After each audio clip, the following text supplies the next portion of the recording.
Alright, here we are at the Airush and AK booth with designer DK. And how's it going? Very well, Shane. Very well. This is my first time in Hood River and I'm absolutely loving it here.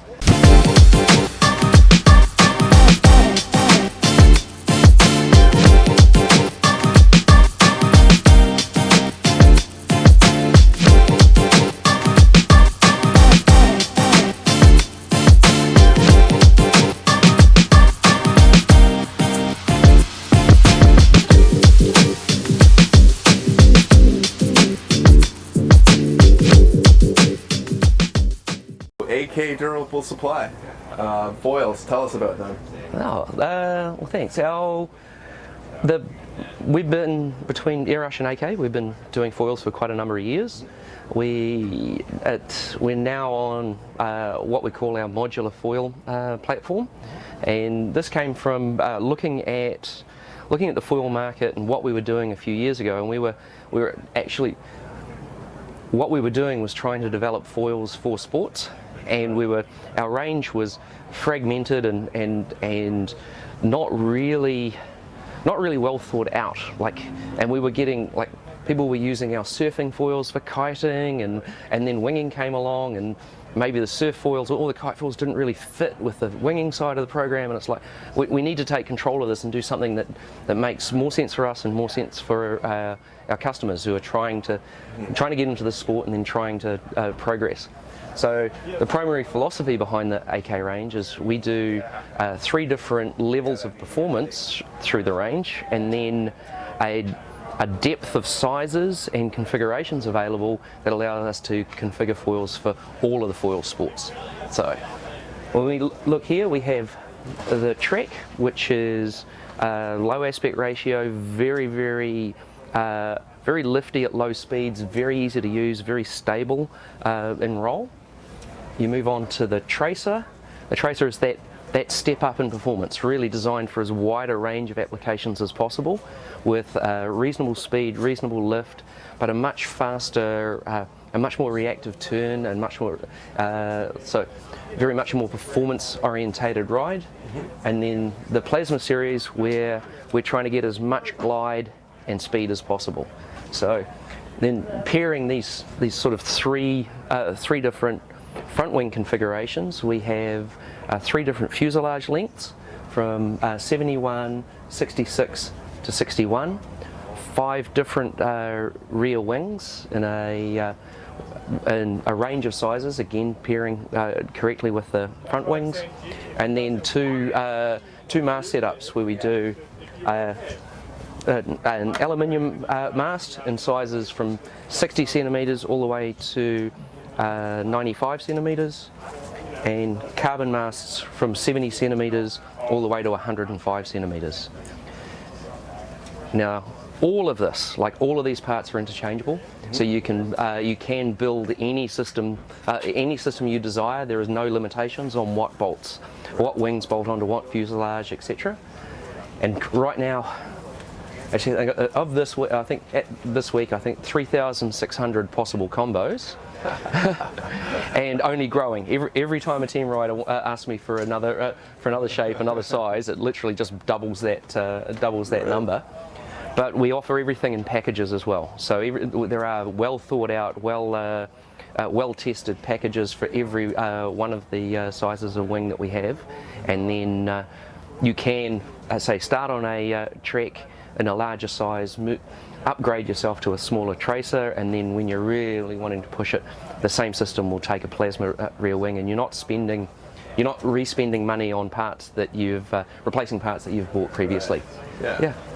I really like that. It makes it simple for people to figure out and really understand that foiling is the sport, and you can get pulled, towed, paddle with any of these based on what your weight is or what you want to do at skill level, right? Yeah, absolutely, absolutely. It's the idea is just to try trying to simplify the choices, but maximise the fun and the application of those of what you'll end up purchasing. So what's your favorite? Do you use multiple, or do you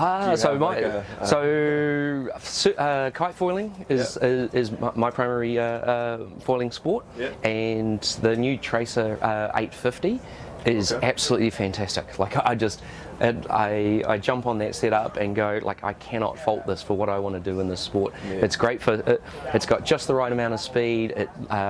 It's got just the right amount of pop for the freestyle that I want to do. I absolutely love it.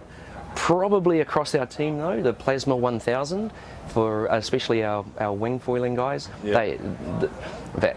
This is always well and truly oversubscribed. I can't ever bring enough of those to a demo to satisfy the number of people who want to get out on it. So that's your winging go-to for a lot of guys. For a lot of guys, not for new riders, but anyone who's really pushing it in the sport loves that one. Cool. So how you're getting, or what wing is used for getting into, say, winging?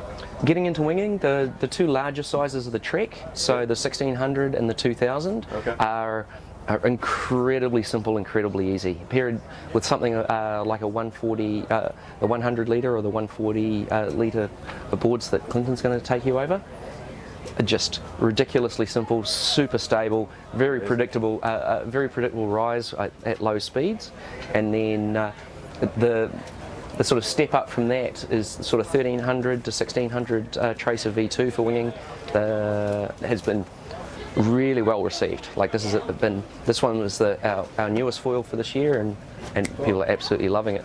Awesome. Now I noticed you have some adjustability on the tail wings. Not a lot of companies are doing that. Can you tell us about that? Absolutely. So what we have is our rear wing is actually mounted on a curved surface, and you can get up to 4 degrees of angle of attack adjustment in your rear stabilizer by simply having an Allen key in your pocket.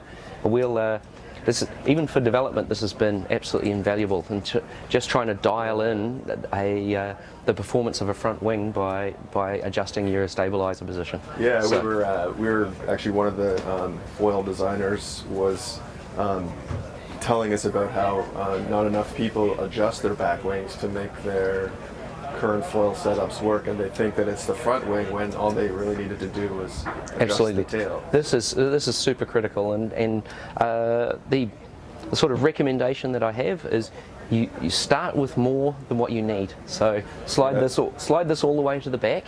What you're gonna have is a foil system that's going to come up quicker, and you're going to have to ride with more front foot pressure, and then pull angle of attack out of the rear wing until you've reached the speed and lift characteristics that you're looking for.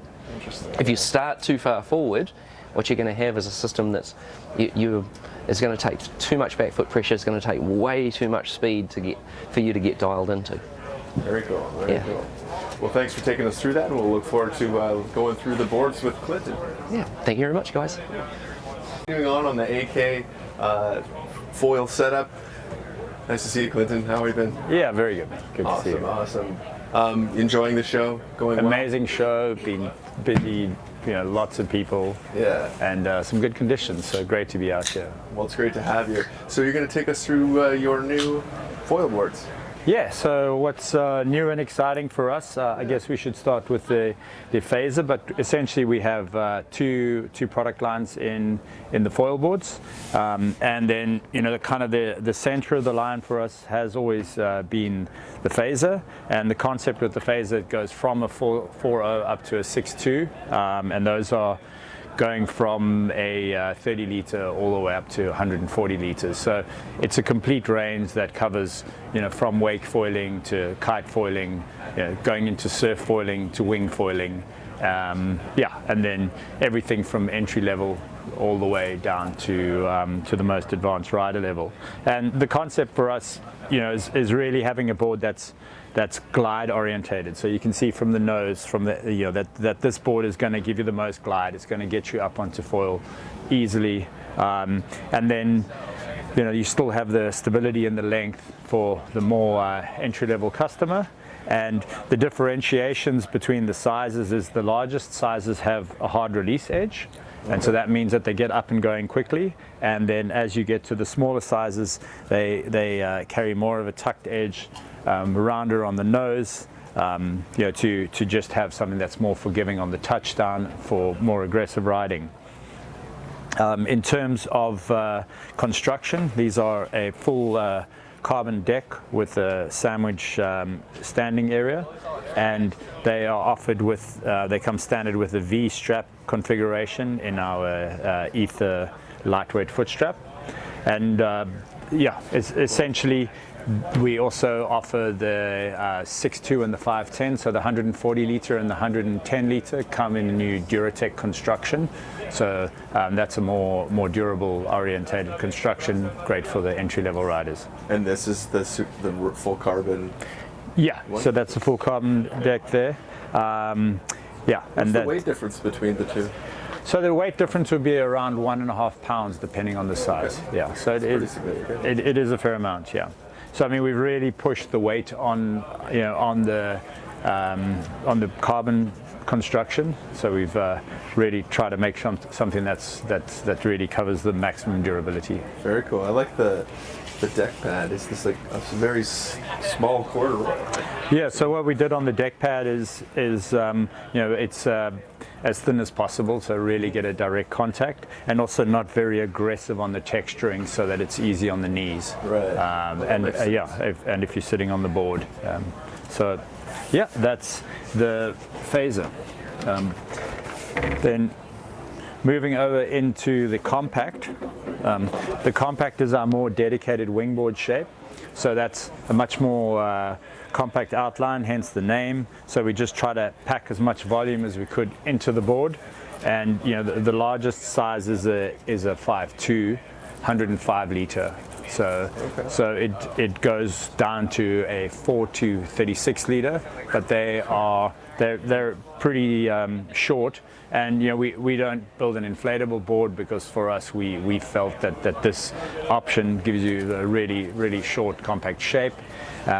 What we have changed for this year is that they have become narrower. So we've just been trying to optimize the volume.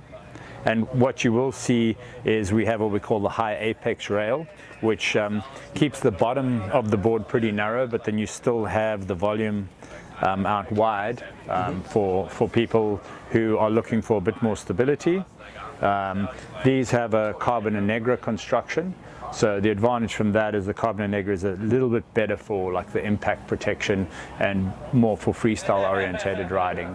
Right, you've been using that in your surf line for a while now. Yes, we have, yeah. And again, also running the full cord grooving there and the V-strap configuration. That's the compact. So what's your go-to these days? So I mean, for me, I run a 66 litre Phazer is like my standard wingboard, and then I will use a 46 litre for surf, or for windy wing conditions as well. Cool.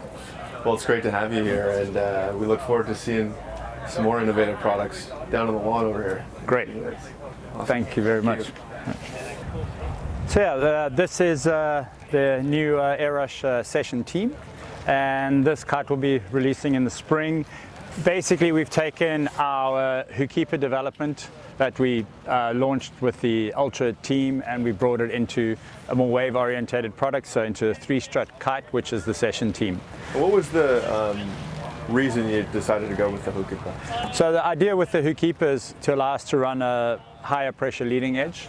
To be able to reduce the weight, because the Hookkeeper is lighter than traditional Dacrons. It's also a lot stiffer. So you're running a woven Ultra PE. It's actually the first woven Ultra PE on the market to be able to be used in this application. We worked with Challenge Sailcloth to develop this fabric.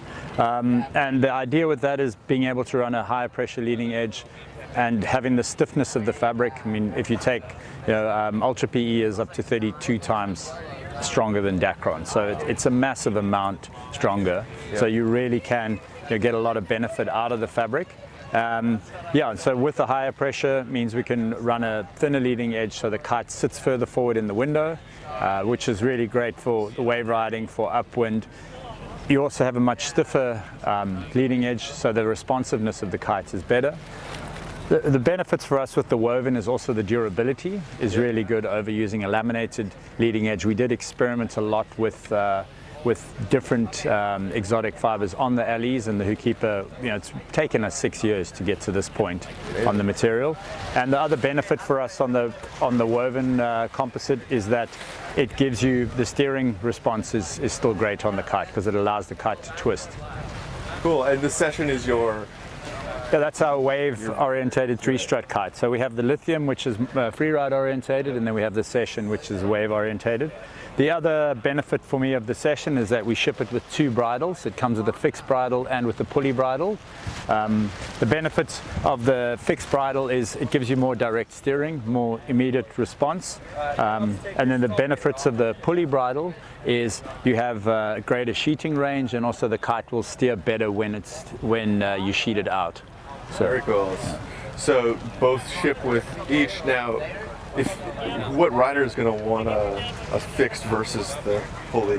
So, I mean, for us, typically the riders, like in our rider team, say we have Oswald Smith, who he's used to riding sea kites, so he likes the direct response and the immediate pull, and he's purely into the wave riding side. So, you know, he moves the kite a lot through the window when he's riding, and he likes that immediate response. And the other developer that we work with is Ryder Decker, and his riding is much more of a combination of doing some strapless freestyle, a lot more playful, and he really likes the increased sheeting range, and he likes that when the kite is sheeted out, the kite will still steer more progressively. I guess so, depending on the wave conditions you're into, if you're on more maybe onshore waves, you would use the pulleys maybe because to get... Yeah, so I mean, typically in onshore you probably want to ride more powered up as well, so then you'd be able to get, like, as you bottom turning, coming through the bottom of the turn, and you sheet it out, then getting the kite to move around again. For me personally, I have been riding the fixed bridles, and so it's been an interesting discussion. Because you've always ridden the pulleys before. Yeah. So I mean, I ride the Ultra Teams, and then riding this in a fixed configuration has been very interesting. Very cool. And have you ever considered doing the Hookkeeper through the whole frame? Yeah, so a lot in development. We did a lot of development with the Hookkeeper in the struts, and in the end we opted for a lightweight Dacron because the Hookkeeper really, you know, needs to be pressurized, and when you get to a very, very narrow diameter strut, it's actually better to use the Dacron because you're not really getting any benefits from the Hookkeeper in the skinny diameters of the struts. Very neat. And obviously for the waves, having that lighter weight leading edge, that over a lighter weight kite, you're going to get better drift. Yes. More range. Exactly. So like moving the weight, it moves the center of gravity of the kite further back as well, which is also nice.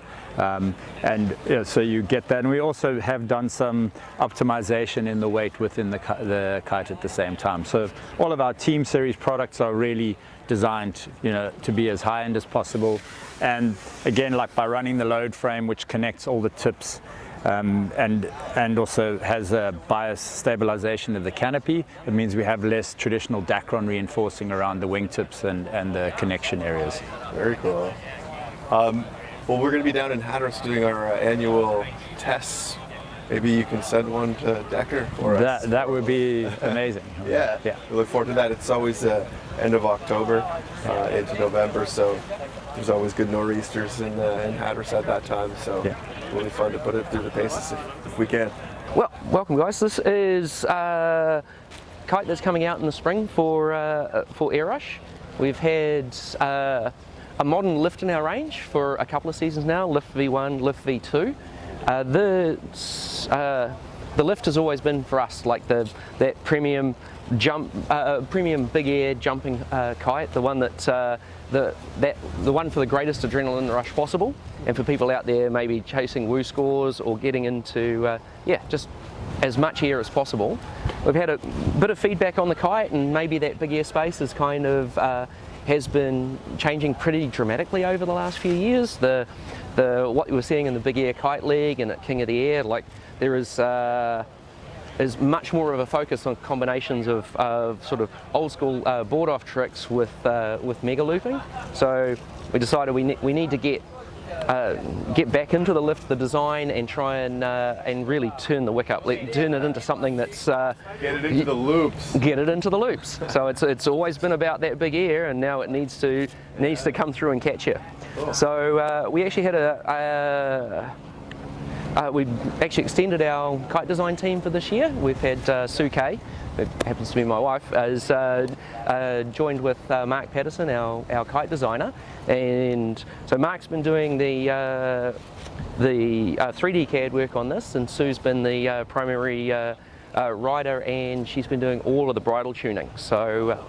Yeah, Sue is Big Air is her thing. So this is her baby. So you're gonna have to bring her next year to go through the bridles. Absolutely, yeah. So she's actually she would have loved to have been here, but yeah, we had to split the crew between this and the Tarifa event. So yeah, she was there. So. So complete ground up redesign. There's probably zero DNA in this kite from the previous lift. And really the big changes have all been about turning, about a good climb and catch on the loop. So the aspect ratio has been dropped slightly, and the wingtips have been made much wider, and also the arc shape of the kite has been brought in. So definitely moving more towards a modern Big Air kite rather than that wide arc, narrow wingtip, super lifty kite. So same name, completely different kite. Completely different kite. Same genre, but that genre is moving. Yeah, and so we're moving the kite design to go along with it. Very cool. So there has been also a lot of work on the bridles. If you guys want to come around this way, they're very compact compared to. Very compact.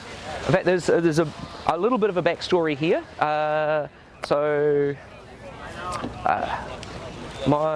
Sue, she was actually a test rider for another brand for many years. Actually trained, so she got into bridle tuning with probably one of the most famous designers in this industry, and I have to admit, like in our entire team, she is the most sensitive when it comes to knowing the feel of a bridle and actually getting that perfect balance. She's a bridle whisperer.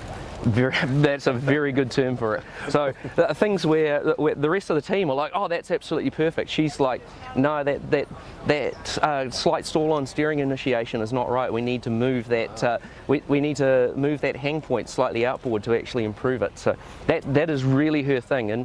And really modern kite design is probably like the difference between an average kite and an amazing kite comes down to bridle design. And then secondary to that, I've actually written a complete bridle tuning package. So though the kite itself is actually being designed in Surf Plan, the sort of industry standard package, or actually Airush now uses a completely separate piece of software specifically for bridle design, and it's the granularity and control and like the precision that we can get out of that has really influenced how well this kite's flying. So you've noticed very compact bridle. That's one of the hardest things to achieve in kiteboarding is a short bridle that'll actually give you a really consistent feel across the range of the kite. Basically, as the bridle gets shorter, everything gets more constrained. But with the software tools that we're now using and the analysis that we can do, this is we're able to actually go to these very short bridles and still retain that really nice feel. So this bridle actually sort of what we've done is we've reduced it down to just a single pulley on the toe point, and that single pulley on a stopper actually gives you the feel of a fixed bridle right to the point where at the very top end of the kite, where you just need that little bit of D-power, extra D-power. This pulley will actually roll off the stopper just to drop a little bit more angle of attack out of the kite, and it also helps in considerably in kite loops, where the offside wingtip can actually sheet out more than if it was sitting on a fixed bridle point. So, and then combine that with a chassis that really has a very fast profile and a really fast climb. This thing's absolutely incredible. We're very proud of this and can't wait to see what people do with it in the spring. Awesome. Well, we're excited. We're going down to Hatteras again. We were telling Clinton when we did the session that we want to try both these in October. Fantastic. Waves and Big Air in Hatteras are like, yeah, you know, the bread and butter. Yeah. So and one last thing. So we were Sue and I were actually in New Zealand for a big part of the Southern Hemisphere winter. I actually flew up here. She set a new woman's Oceania record on the prototype of this kite while we're down there, 18.2 meters. So, and she's gunning. We're heading into the Woo Worlds middle of the month. This is her baby. She was second last year. She's gunning for the top title this year. Watch out, those Woo people. Yeah. So tell us about what's going on with the bars with Airush this year. Well, so we've got 5 bars up on this wall here. Now, the nice thing about being at Airush is we have 2 bars that we have to do, and we happen to have 3 bars that exist simply because we have a love of the sport and we want stuff that works like for very specific applications. So our 2 sort of general purpose or our mainstay bars for this year, we have the Ride V2, and this is how simple and easy to maintain and easy to use we can build into a single control system. So this features exposed 3 lines through the bar, so a rope D-power main line. This allows us to have an adjustable cleat height. New for this year for this bar, we've added just a Velcro webbing loop and a stopper ball just to tidy up the tail on it. We've also added a new bar grip for this year. We've gone to a new line. We now have BraidTech BT450 control lines, a little bit smaller in diameter, quite a bit stronger, much stiffer feel, so they're less likely to tangle on the beach, and harder wearing and much more stable, so we're getting less of that rear line shrinkage, having to tune the bar as often. Also new pigtails, and I don't know whether it'll be picked up on the camera, but I've added a little black tracer to the landing line pigtail. This is just one of those really nice features, so at your kite you'll know which side to put your landing line on. Oh, yeah. Very smart. Thank you.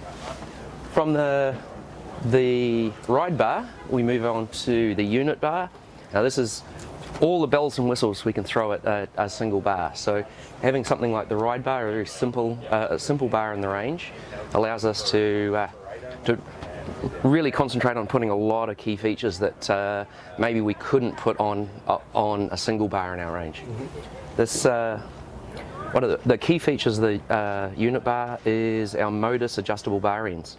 So rather than carrying around these big bulky plastic bar ends with maybe only 2 centimeters of length adjustment, the unit bar has a configuration where you can pull out a screw and drop in a 5 centimeter spacer on the end, taking this 50 centimeter bar all the way up to 60 centimeters. That's a true change. Well, it's a true change in bar length, and you're not if you're running the 50 centimeter bar, you're not carrying around all of that adjustment, which would otherwise ruin the aesthetics of the bar. We also have covered D-power mainline for the unit bar with the landing line running in the multi-bore tubing. Keeps the bar very clean. I personally love just the simplicity of having the single line through the bar. Yes. Cleat adjustment with an elasticated trim line to keep everything nice and tidy. All of our bars feature our IQR quick release. So this is ISO 21853 approved release system with a really simple push and reset. Nice. So that's a satisfying click, isn't it? very satisfying. So what we really like about the IQR is it gives a very positive indication of actually being reset. So the handle locks open, which does allow you to actually check to make sure there's no debris, nothing that's going to interfere with the use of the QR, and if the loop is pushed in, it can only be in the correct position. So from there, so that's our two mainstay bars. So sort of as simple as we can get, very much a premium product.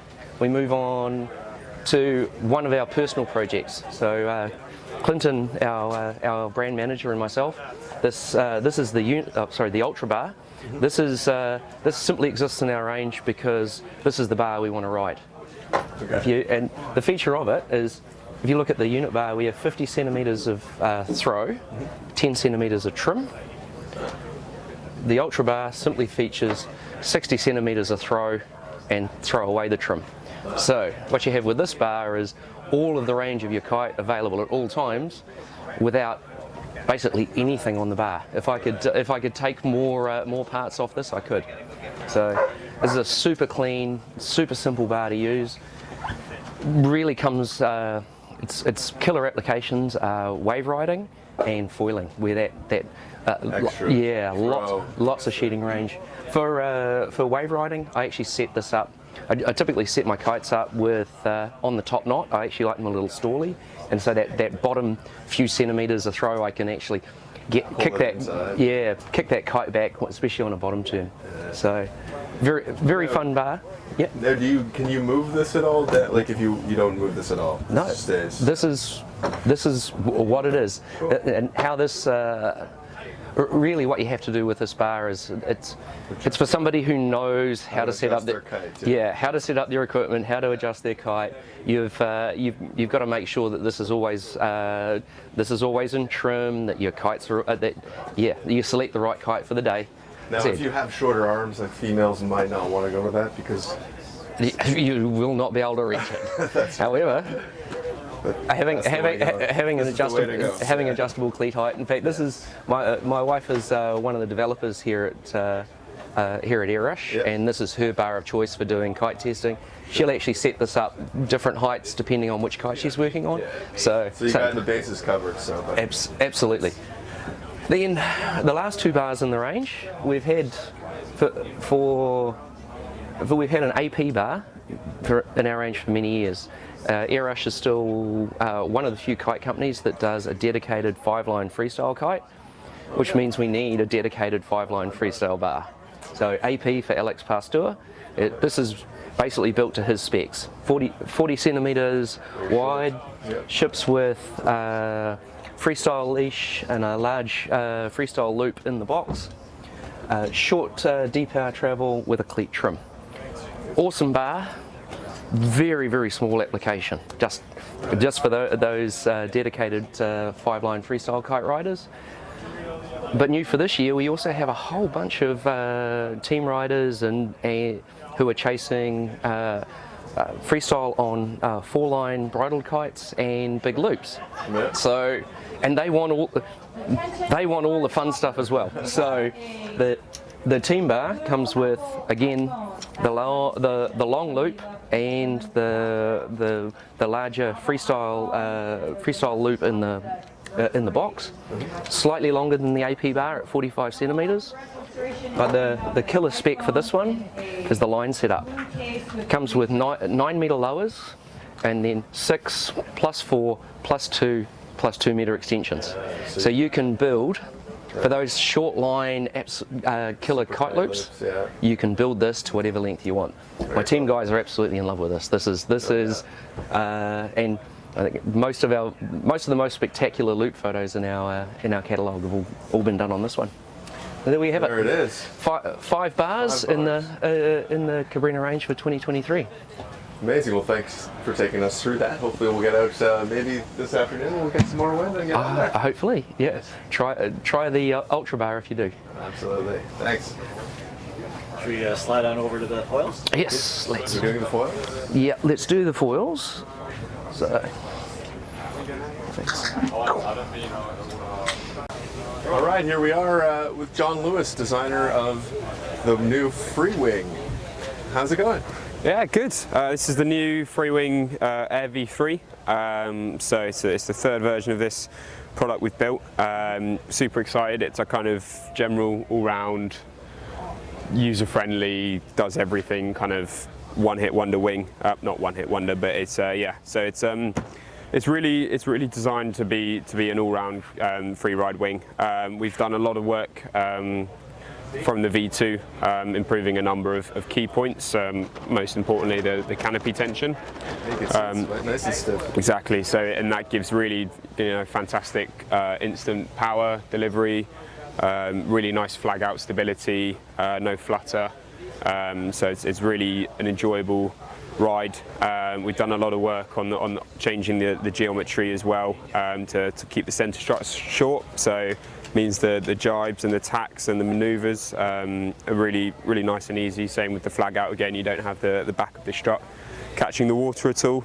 And the combination of that and the canopy means when you're tacking, the wing sits fantastically above your head. You get a slight bit of lift, so it just opens up a whole load of space for you to focus on the manoeuvre underneath rather than having the wing push down on top of you or throw your balance off. So it's a really fantastic wing for progression and learning new things as well.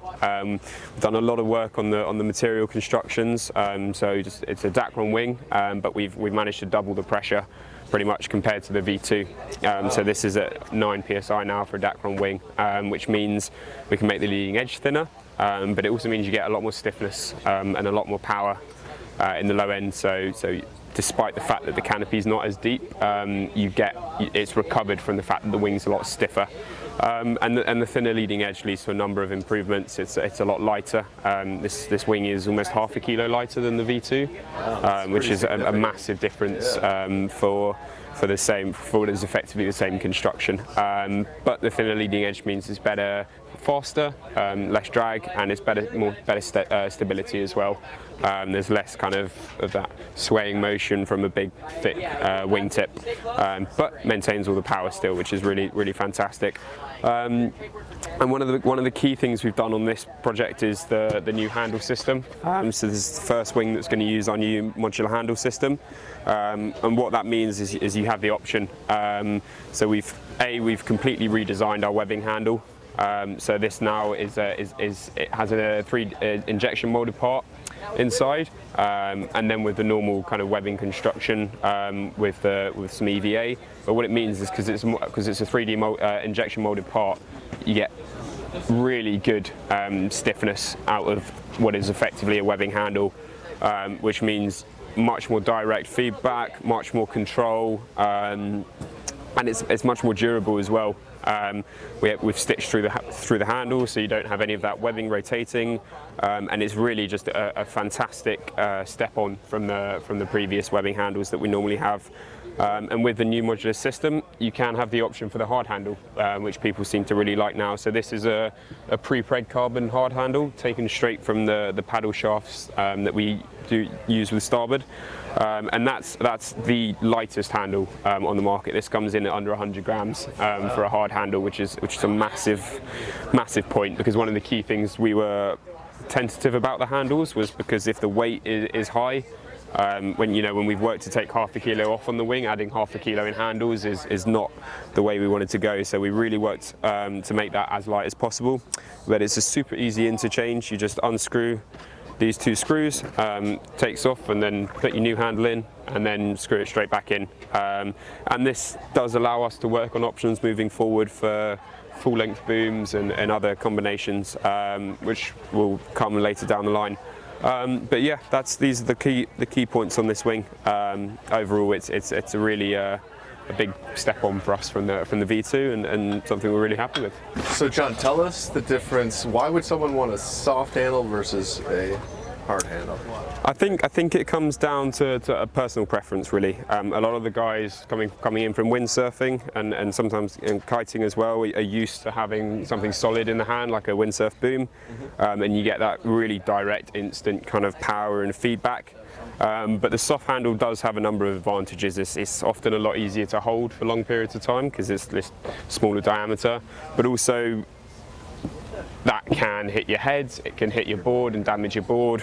The soft handle is much more kind of forgiving in that sense, and that's why on this one we've kind of worked to get some of the qualities of the hard handle in terms of that stiffness and durability, but maintain some of the advantages of the soft handle. So this kind of meets as a really nice middle ground. So are you going to order these separately, or are you going to buy a package with the soft? Yeah, so the wing will come with these as the standard, and then these will be an optional aftermarket accessory.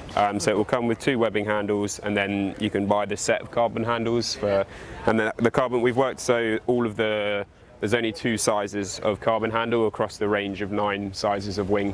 So 4.5 and below use this shorter handle, and then 5 and above use the longer handle. So that means just keeps it simple. You only need to buy 1 set of handles for your whole, or maybe 2 sets for your whole quiver of wings, to help keep the costs down on that side as well. Cool. Thanks for taking us through that. Awesome.